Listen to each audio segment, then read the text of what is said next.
traveling to another dimension. Your next stop, the Twilight Zone. The Twilight Zone featured many chilling episodes during its run. The Howling Man is one such entry. All of the ingredients you'd expect in classic horror are present.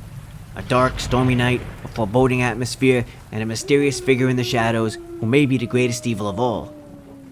The Howling Man was episode 5 from season 2. It was directed by Douglas Hayes, who also directed the series' more frightening entries, such as And When the Sky Was Opened, The Invaders, and The After Hours. Masha.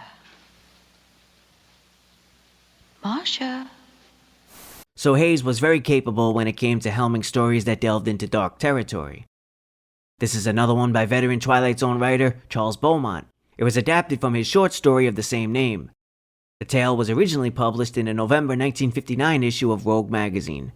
And yes, that was a men's magazine. Ooh la la! Anyway, let's get to it. Keep in mind, spoilers are ahead.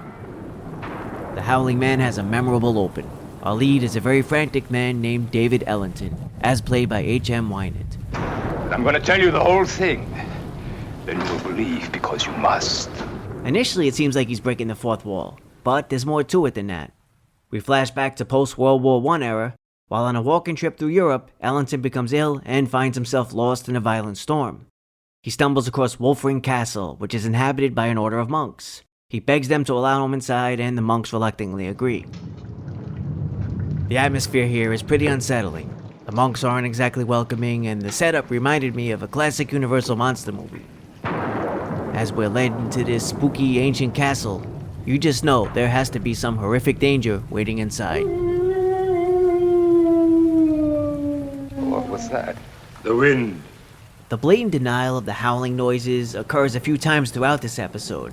The monks seem to be pretending that they don't hear any of these ghoulish noises, and that in and of itself is suspicious. Either Ellington is delirious and hearing voices, or for some reason these monks are outright lying.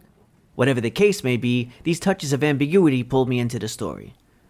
There's also heavy use of Dutch angles, all of which add to the feeling of this being a fever dream. These tilted shots are dizzying, but they're used appropriately to help us connect with Ellington's illness. Eventually, Ellington is taken to see Brother Jerome, as played by legendary character actor John Carradine. Carradine was very solid as well. He's an imposing figure to say the least. And I was definitely getting some Charlton Heston vibes. Why have you come here? Ellington explains to Brother Jerome that he only wants to get out of the storm, but surprisingly he's told he has to leave. As he makes his way out, his failing health causes him to collapse.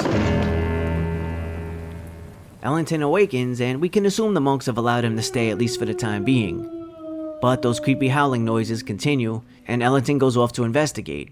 It's here that we meet our Howling Man, as portrayed very well by Robin Hughes. In the name of mercy, help me. Despite his limited screen time, I'd say Hughes had a standout performance in this episode. We get two sides to the story as to why this man is imprisoned. It's up to us to decide who's telling the truth, and this dynamic is all the more engaging on a first-time watch. The Howling Man pleads his case and says he was beaten by Brother Jerome and locked up simply because he was kissing his girlfriend in public. They're mad, Mr. Ellington. All of them. Raving mad. Obviously, this explanation sounds unlikely, but it does play into the idea that perhaps the monks are religious fanatics. You don't understand. That's right, I don't. So why don't you tell me? Ellington seeks an explanation, but Brother Jerome simply insists that no man has ever been held captive at the Hermitage. I was just talking with him. You talk to no man. Now, what Brother Jerome is doing is carefully choosing his words. It's a bit of the Obi-Wan Kenobi school of revealing things which are true from a certain point of view. However, after Ellington threatens to go to the police, Brother Jerome reveals everything without mincing words. What you saw is not a man. It is the devil himself. Talk about a dramatic reveal. So, it's here that we get the other side of the story. Brother Jerome tells Ellington the devil came to their peaceful, God-fearing village with the intention to corrupt it. However, Brother Jerome recognized the devil in disguise and used his staff of truth to imprison him. So Ellington is basically stuck in the middle of this battle between good and evil. He clearly has compassion, but he's naive. That night, he sneaks off to the Howling Man's cell. This is where the tension is amped up.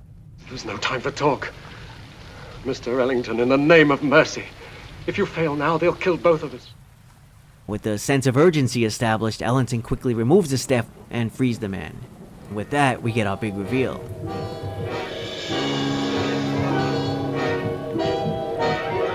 Of all the twists throughout the series, this is another one of the more memorable ones. Now, was the reveal predictable? Maybe for some, but all the same, it was still a well-executed dramatic moment, and I loved it. The special effects were handled by photographer George T. Clemens and makeup supervisor William Tuttle, and I think it looks great for its time.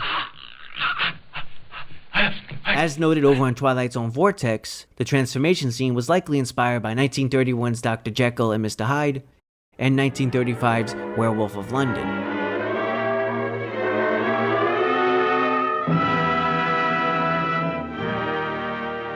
After the devil escapes, Brother Jerome arrives, and he's not surprised about what's just occurred. As he explains, man's greatest weakness is his inability to recognize the devil. In that moment, I decided to spend the rest of my life tracking him down. Earlier on, I noted that when the episode began, it seemed like our lead was breaking the fourth wall. However, it's revealed that Ellington has actually been telling the story to his housekeeper. More importantly, Ellington has taken full responsibility for unleashing evil on the world. I did it.